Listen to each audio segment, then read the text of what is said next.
우리 지난 주에 보았던 이제 예수님이 예루살렘 성전에 올라가서 성전 청소하고 사람들을 가르치고, 사실 이 마지막 일주일 기간은 예수님이 갈릴리, 이 마가복음에 갈릴리 사역, 그리고 갈릴리에서 예루살렘으로 올라가는 길 위의 사역, 그리고 이제 마지막 사역이잖아요. 마지막 예루살렘에 올라가서 한 일주일 동안 사역하시고 유대인들한테 잡혀서 십자가에 못 박혀 죽으시기까지, 요 예루살렘 사역 한 일주일밖에 안 되는 기간인데, 그때 일어났던 일들을 이제 굉장히 상세하게 기록하고 있는 겁니다.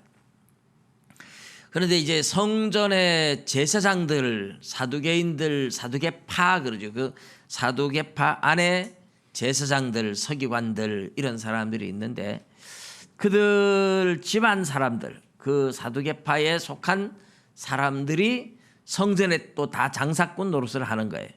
그래서 그 이권을 같이 챙기고, 하나님 나라에 대한 소망보다는 이 세상을 사랑해서 돈을 좋아하는 사람들이었죠.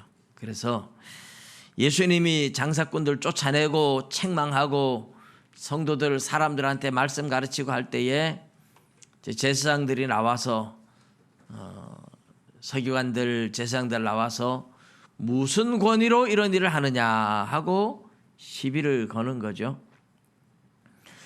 어떻게 보면 그 제사장들의 입장에서는 당연할 수도 있어요. 왜냐하면 성전을 관리하는 사람들은 자기들이고, 예수님은 어디서 왔는지 알지도 못하는 사람이 와서 성전에서 주인 노릇하고 있으니까 당신 뭐냐? 이럴 수 안 있겠습니까? 예를 들면 오늘 우리 예배당에도 제가 목사고 장로님들이고 권사님들이고 이랬는데, 웬 낯선 사람이 들어와서 갑자기 사람들 몰고 와서 설교하겠다고, 여기서 예배드리겠다 그러면 우리 허락할 것 같아요? 미리 얘기도 안 하고 당신들 누구야 하고 쫓아내잖아요. 뭐 그런 입장으로 보면 그 시대에서 아주 지극히 당연한 행동일 수 있어요. 그런데 예수님은 그렇게 낯선 사람이 아니에요. 예수님을 몰랐던 것도 아니에요. 그 시대에 예수님을 수많은 사람들이 따라다니면서 병을 고치고 귀신이 나가고 기적을 경험하고, 예수님은 죽은 사람도 살리고, 죽은 사람을 3번이나 살렸지 않습니까? 귀신도 쫓아내고 어마어마한 기적들을 많이 일으켰어요. 소문이 다 났습니다. 다 알고 있는 거예요. 그러니까 예수님이 성전에 와서 청소하고 가르치고 하기 전에 사실은 제사장들이 예수님을 찾아갔어야 돼요. 서기관들이 예수님을 찾아갔어야 돼요. 하나님이 보낸 사람이 아니라면 이런 기적, 이런 능력을 누구도 할 수 없는데, 당신이 이런 기적을 일으킨다면 당신은 누구인지 우리가 알아야 되겠다. 찾아간 사람이 한 사람 있지요. 이 산헤드린 공회원 가운데 찾아간 니고데모라는 사람이 있어요. 니고데모는 그런데 체면 때문에 낮에 못 갔어요. 자기는 높은 고위 공직자고 오늘날로 말하면 국회의원 같은 사람이죠. 예수님은 나사렛에서 나온 청년입니다. 한 30살 된 젊은 청년인데 가난하기 그지없는 남루한 옷차림으로, 그러니까 대낮에 찾아가기는 이 속된 표현으로 말하면 쪽팔린다 이거죠. 창피해서 못 가고 밤중에 찾아갔어요. 그렇지만 어쨌든 니고데모는 예수님을 만나고 진리의 말씀을 들었어요. 근데 사람들이 예수님 안 찾아갔었죠.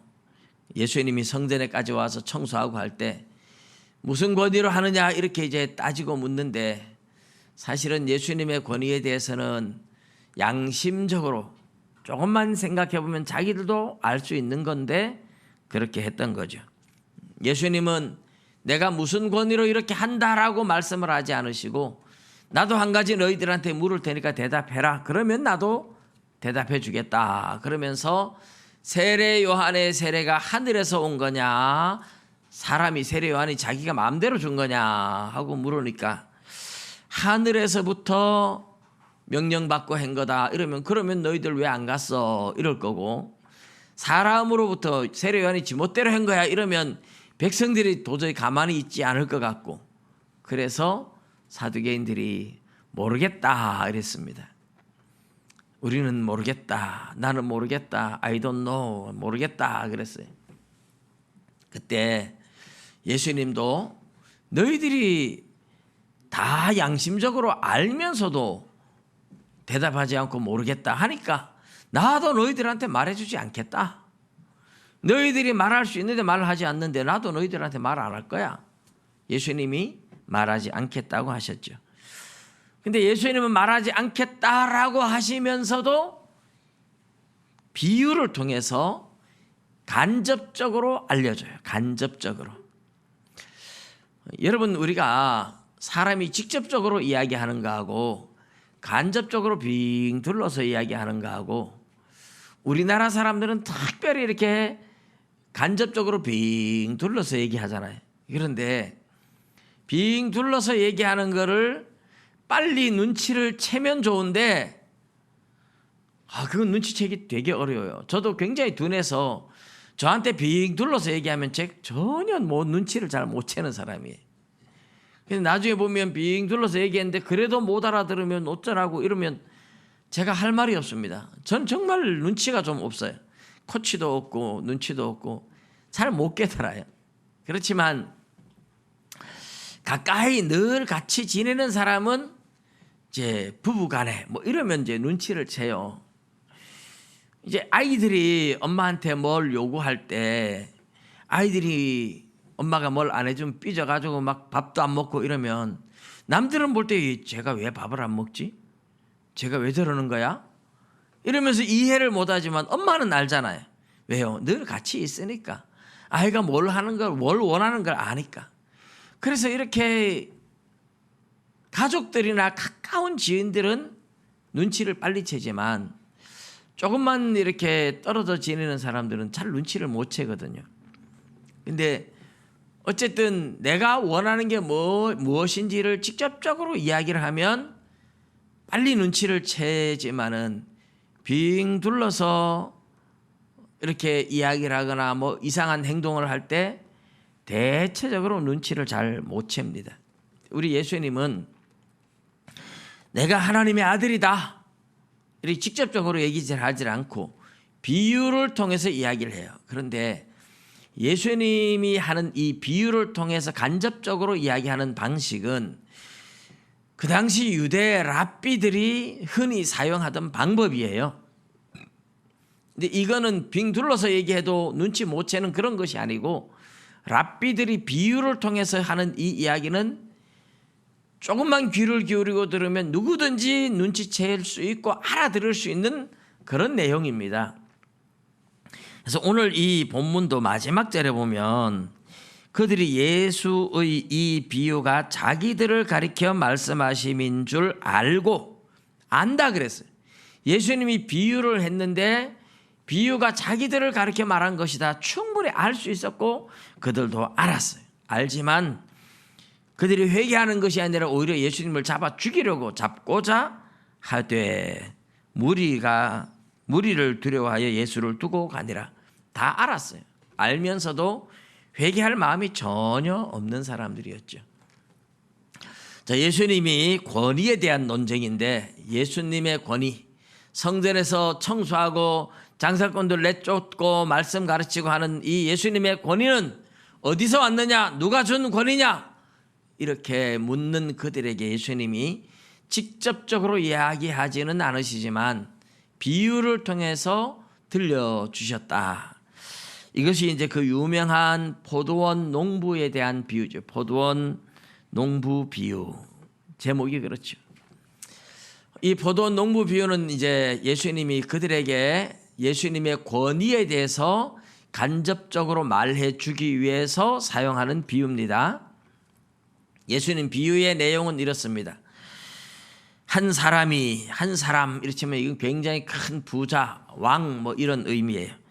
한 사람이 포도원을 만들고 산 울타리로 두르고 포도원을 아무도 못 들어오게 울타리를 쳤다는 말입니다. 빽빽하게 울타리를 치고 큰 포도원이, 아주 넓은 포도원이, 근데 그 울타리를 산 울타리로 둘렀다.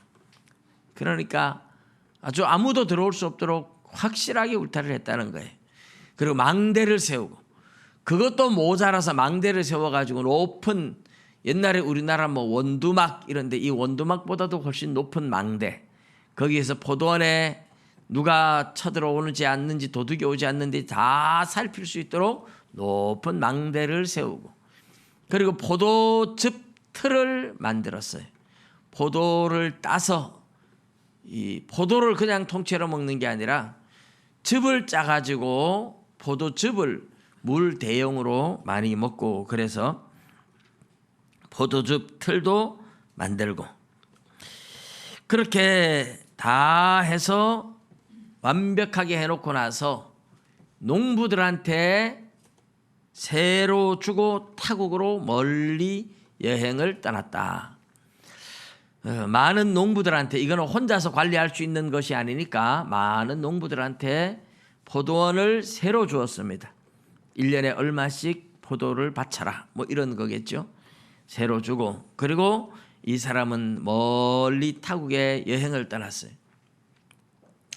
그러다가 이제 포도 소출, 이제 추수 때가 되어서 포도를 이제 막 따는데, 이 주인이 농부들한테 포도 소출 약속한 소작 농들한테 이제 1년에 얼마씩 바쳐라 하는 그걸 이제 받아오기 위해서, 요즘처럼 뭐 택배 회사가 있는 것도 아니고 은행이 있는 것도 아니고, 그러니까 그렇다고 농부들이 또 찾아와서 뭐 주기도 그러니까 직접 종들을 보냈습니다. 종을 보내서 소출을 받아와라.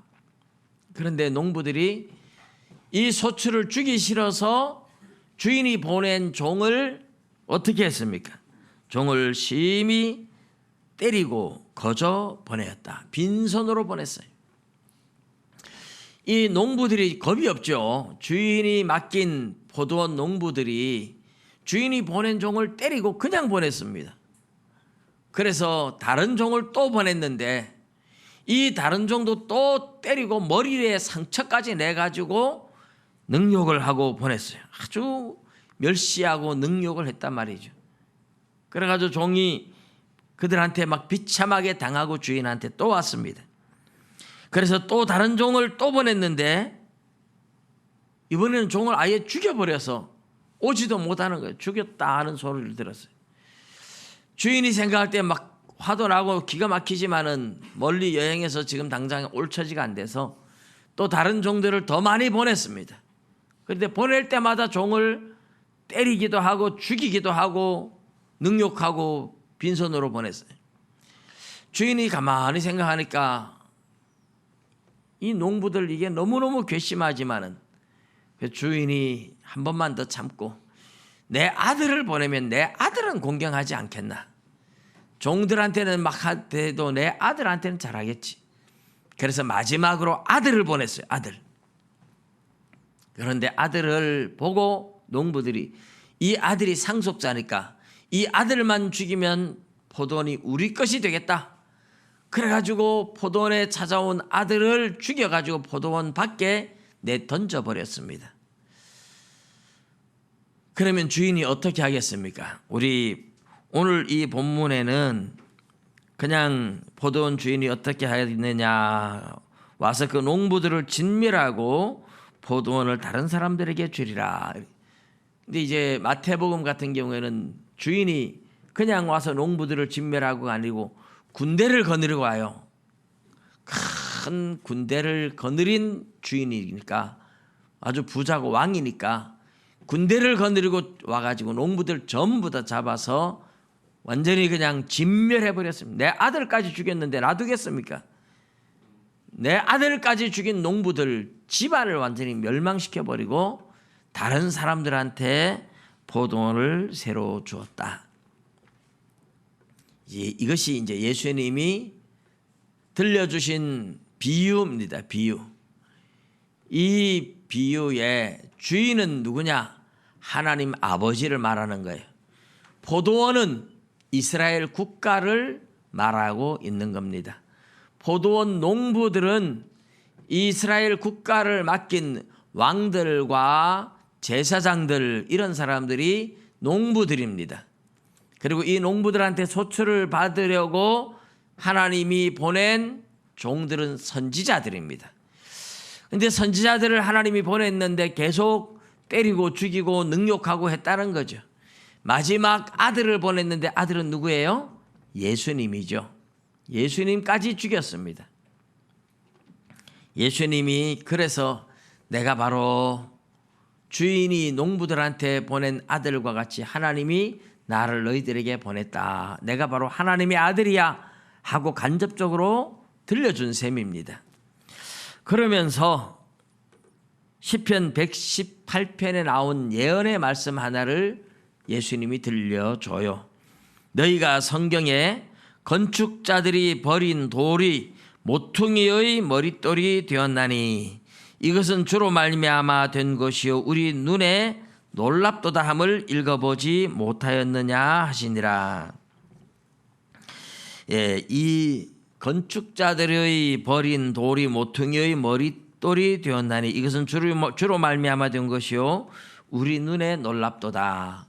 시편 118편 22절 23절 말씀인데, 이제 놀랍도다 이렇게 번역을 했지만 옛날에는 우리 눈에 기이하도다 이랬었죠. 건축자들이 버린 돌이 모퉁이의 머릿돌이 되었다.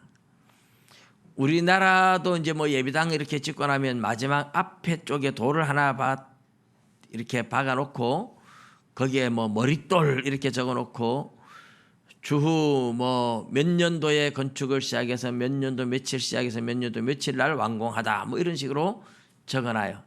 근데 그거는 정말 머릿돌이 아닙니다. 그거는 모퉁이 돌도 아니고 머릿돌도 아닙니다. 성경에서 말하고 있는 이스라엘 나라의 머릿돌은 모퉁이 돌, 이것은 그 나라 건축술과 관련이 있어요. 건물을 지을 때에 모퉁이에다가 굉장히 튼튼한 돌을 하나 놓습니다.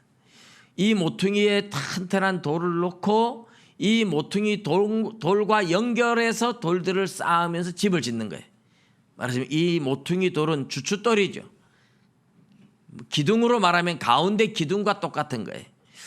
그래서 이 기초돌, 이 돌과 연결해서 건물을 짓는데 모퉁이 돌을 쑥 빼면 건물이 와르르 무너지게 되어 있습니다. 그러니까 모퉁이 돌 이게 없으면 이 건물은 절대로 설 수가 없고 모퉁이 돌이 받치고 있어서 건물 전체를 받치고 있는 거죠. 그러니 우리나라 예배당 짓고 그냥 벽에다가 박아놓는 그 모퉁이 돌은 모퉁이 돌이 될 수가 없죠. 그 돌 하나 빼낸다고 건물 전혀 무너지지 않고 끄떡도 안 하잖아요. 그런 모퉁이 돌이 아닌 거예요. 그 돌을 빼면 건물 전체가 와르르 무너진다. 그러면 그게 모퉁이 돌이 되는 겁니다. 이 모퉁이 돌은 예수님 자신을 말하는 거죠. 예수님이 없으면 천국이 구원받는 사람이 하나도 없는 겁니다. 예수님 때문에 우리가 다 구원받을 수 있지 예수님이 없다면 아무도 구원받지 못한다. 이것을 예수님이 건축자의 버린 돌이 모퉁이의 머릿돌이 되었다. 이렇게 모퉁이 돌이다. 이렇게 지금 표현하고 있는 겁니다.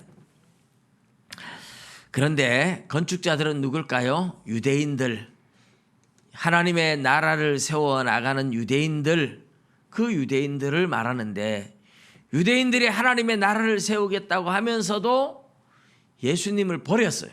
필요 없다. 건축자들이 버린 돌이라는 말은 이 돌 필요 없다 이래가지고 버렸다는 뜻이죠. 예수님 필요 없다 하고 유대인들이 죽였는데 하나님 나라가 다 세워지고 나서 딱 보니까 유대인들이 필요 없다고 버렸던 예수님이 하나님 나라의 기초였다 이 말이죠. 예수님이 하나님 나라를 떠받들고 있고 예수님이 하나님 나라를 세우고 예수님이 하나님 나라의 주인공이고 예수님이 하나님 나라의 기초가 되어 있어서 예수님이 없으면 하나님 나라 구원 얻은 사람이 하나도 구원 얻을 수가 없는 예수님 때문에 구원이 이루어지는.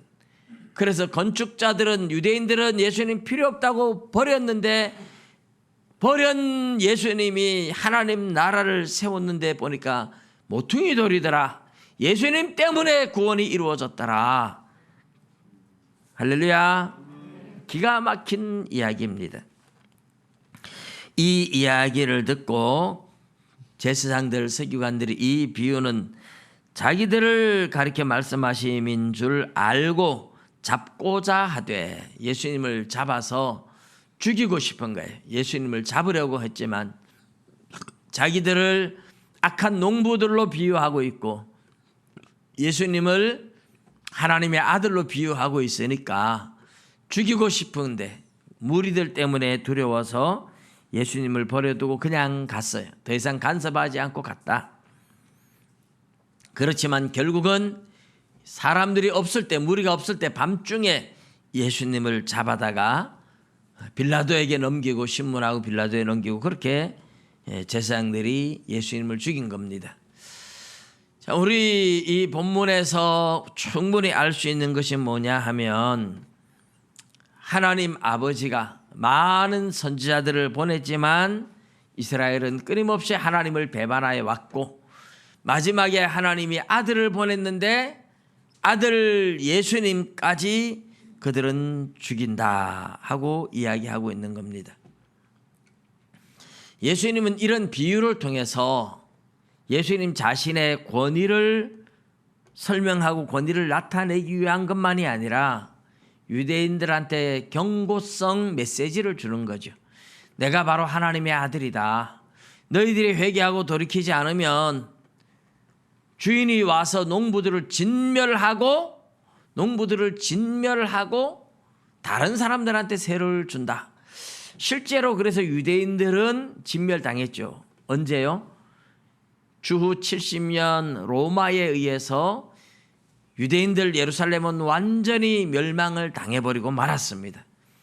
그리고 하나님 나라를 건축하는 이 일은 유대인이 아닌 다른 사람들한테 세를 준다 했는데, 지금은 전 세계 이방인들한테 복음의 기회를 주고 우리도 그렇게 복음을 받고 저와 여러분이 하나님 나라를 건축해가는 농부들이 되어 있다는 것을 믿으시기 바랍니다. 그런데 로마서에서 예수님이 이렇게 하나님 나라를 위해서 유대인들한테 맡겼는데 유대인들이 제대로 하지 않아서 이방인들한테 맡기게 된 이 이야기를 바울 사도는 감람나무로 비유를 하면서, 이방인들은 돌 감람나무, 유대인들은 참 감람나무인데 참 감람나무도 열매 맺지 않으니까 잘라버렸다. 그리고 돌 감람나무인 이방인 너희들을 접붙였다. 원가지들도 아끼지 않았는데 이방인인 너희들도 열매 맺지 않으면 잘라버린다.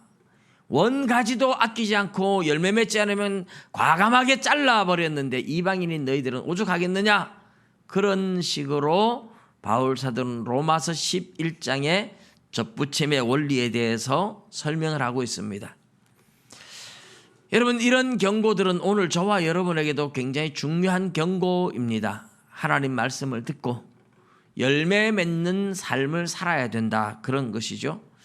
하나님의 말씀이 우리에게 전해질 때, 하나님의 말씀을 듣고 양심에 찔리고 하나님의 말씀을 듣고 양심의 가책을 느끼면 어떻게 해야 될까요?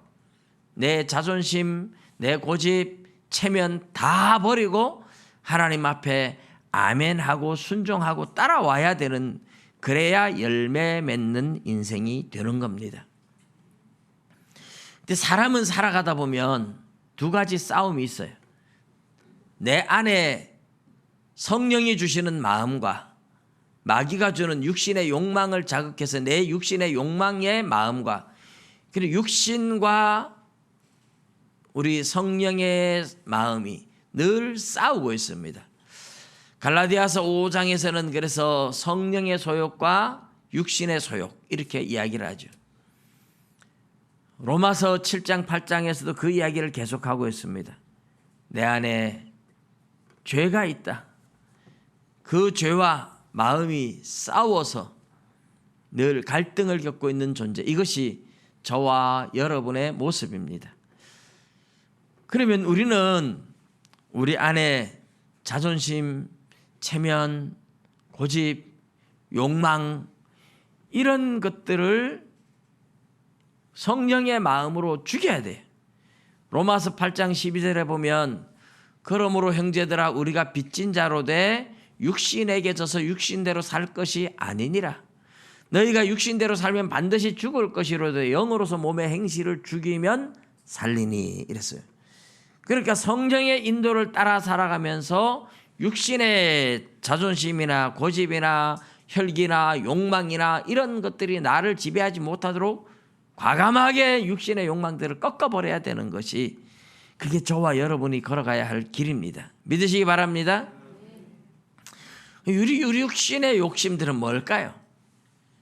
하늘의 소망을 두기보다는 세상의 욕심 때문에 돈이라든지 명예라든지 권세라든지 이 세상의 욕망들 때문에 우리 육신의 욕망들이 계속 우리를 끌고 가는데, 믿음이 있는 사람은 하늘의 소망을 두기 때문에 육신의 욕망을 과감하게 밟아버리고 하늘의 소망으로 살아가지만, 믿음이 없는 사람, 믿음이 약한 사람은 하늘의 소망보다 세상의 욕망을 따라서 자꾸만 가는 겁니다. 돈이 좋아서 돈에 끌려가고, 명예에 끌려가고, 권력에 끌려가고, 쾌락에 끌려가고.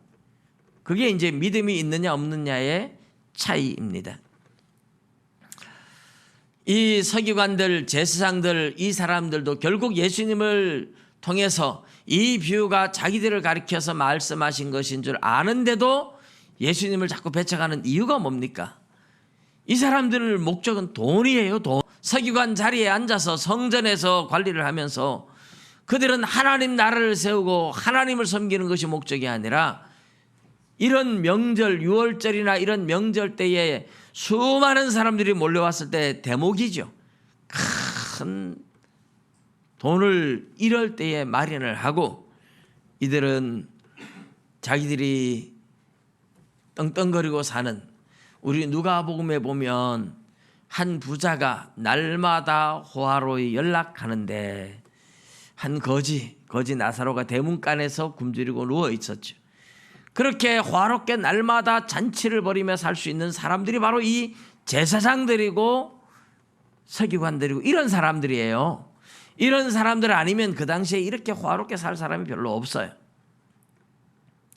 그런 비유를 통해서 예수님은 충분히 경고를 해주고 있잖아요. 오늘 저와 여러분에게도 하나님의 말씀이 들려올 때마다 내 양심에 조금이라도 가책이 느껴진다 하면, 이것이 경고다. 하나님이 나에게 말씀하신다.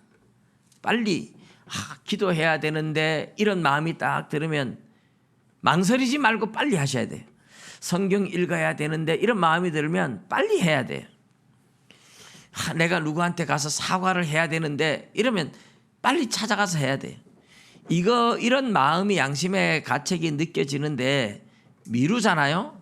기도해야 되는데 안 하고, 성경 봐야 되는데 안 하고, 사과해야 되는데 안 하고, 한 번, 두 번 미루다 보면 성령의 감동이 소멸돼요. 그럼 나도 모르게 잊어버리고 그냥 가버려요. 이런 것들이 자꾸 쌓이면 우리 영혼이 죄로 말미암아 어두워지고 잠드는 거예요.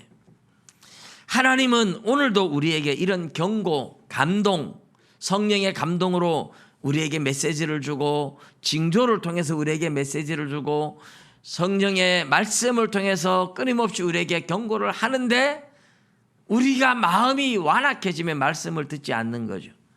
어린아이의 마음은 완악하지 않지만 마음이 완악한 사람들은 말씀이 마음에 들어올 수 없도록 마음의 가죽이 두껍다, 제가 그런 말씀을 드렸죠. 하인리히 법칙에 대해서 여러분 들어보셨을 거예요. 미국의 보험 감독자, 이 사람이, 하인리라는 사람은 보험을 하면서 사건, 사고에 대해서 많은 경험들을, 자료를 가지고 연구를 했는데, 어떤 한 가지 큰 사건이 일어나기 전에, 그런 사건이 일어나기 전에 징조가 한 300번의 징조가 일어난답니다. 크고 작은 사건들이 먼저 한 29번 정도 일어나고, 그리고 그 징조들이 일어나기 전에 작은 징조들이 한 300번 정도 일어난대요. 자기가 수많은 사건들을 보험회사에서 보험 설계사로 그런 것들을 경험하면서 다 조사를 했는데 거의 대부분 다 그렇더라는 거예요.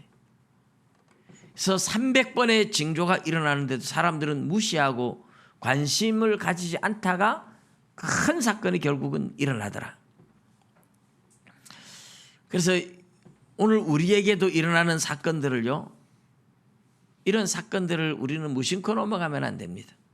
옛날에 삼풍백화점이 무너진다든지 성수대교가 무너진다든지 뭐 이런 큰 사건이 일어날 때는요, 그 전에 뭐 백화점에서 뭐 천장에서 뭐가 떨어지고 벽에 금이 가고 뭔가 흔들림 울림 소리가 있고 뭔가 이런 것들이 끊임없이 일어난다는 거죠.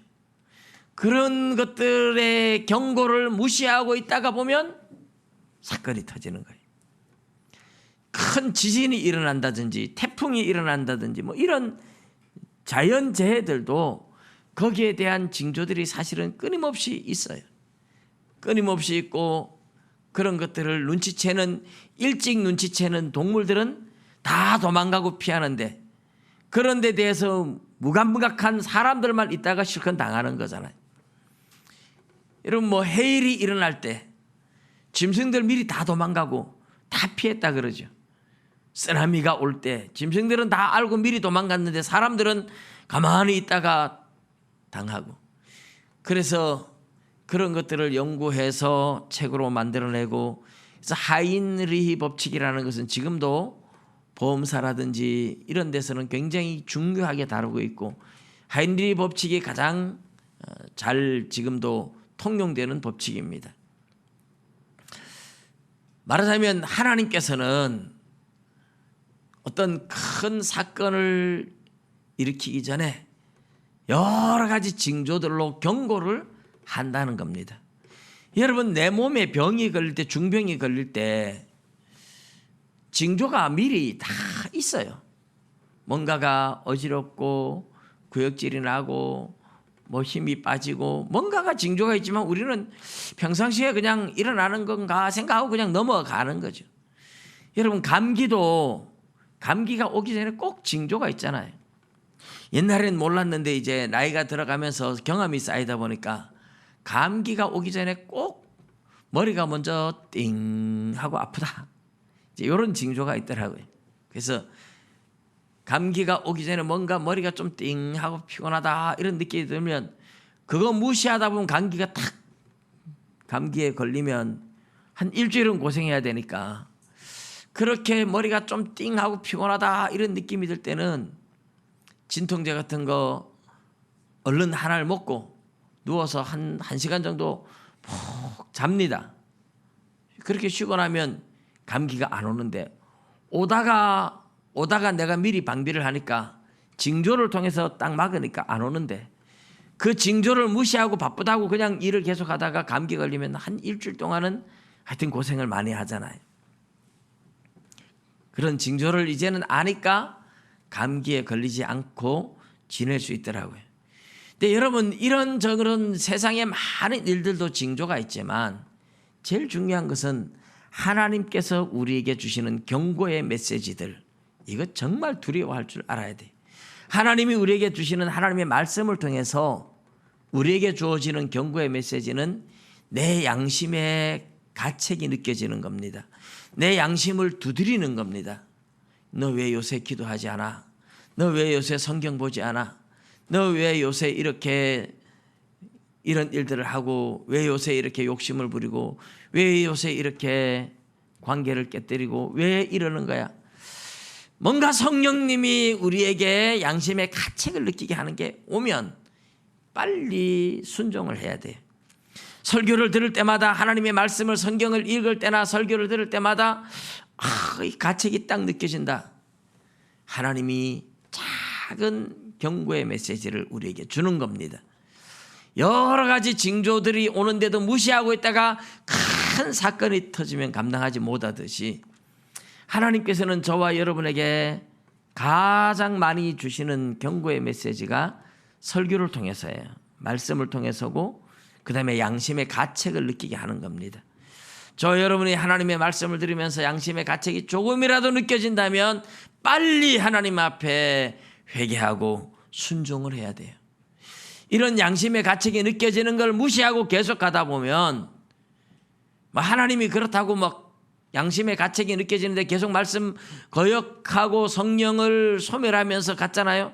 그럼 하나님이 바로 막 징계라도 내려버리면 또 회개하고 돌아오기도 쉬운데, 하나님이 아예 성령을 소멸하고 침묵을 해버리면, 버려두면 내 영혼이 잠들어 버립니다.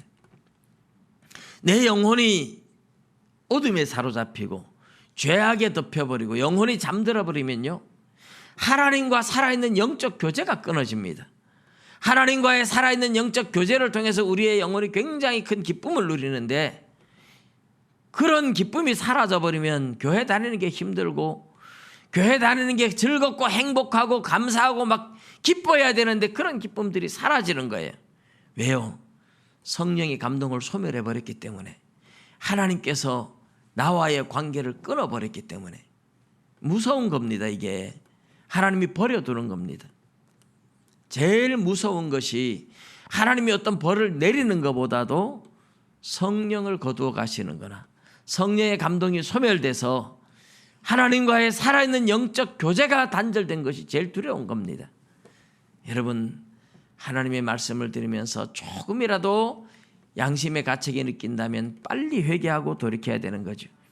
하나님 앞에 우리가 담대하게 나갈 수 있는 것은 조금도 내 양심에 가책이 없어서 그때 믿음의 담대함을 가지고 나가고, 그 믿음의 담대함으로 기도하면 무엇이든지 기도를 하나님이 들어주신다고 요한 1서에 그렇게 말씀을 해요.